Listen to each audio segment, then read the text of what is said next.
மூக்கு செஞ்ச மண்ணு அது மூணாறு, பட்டு கண்ணம் செஞ்ச மண்ணு அது பொன்னூறு, காது செஞ்ச மண்ணு அது மேலூரு, அவதடு செஞ்ச மண்ணு மட்டும் தேனூரு. கருப்பு கூந்தல் செஞ்சது கரிசப்பட்டி மண்ணுங்க, தங்க கழுத்து செஞ்சது சங்ககிரி மண்ணுங்க, வாயழகு செஞ்சதெல்லாம் வைகையாத்து மண்ணுங்க, பல்லழகு செஞ்சது முல்லையூர் மண்ணுங்க.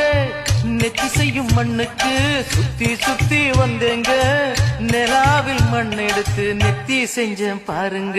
தந்தானே தந்தானே தந்தான குயிலே, சாமி தந்தானே தந்தானே என்னோட மயிலே. தஞ்சாவூர் மண்ணு எடுத்து தாமிரபரணி தண்ணிய விட்டு சேர்த்து சேர்த்து செஞ்சது இந்த பொம்மை.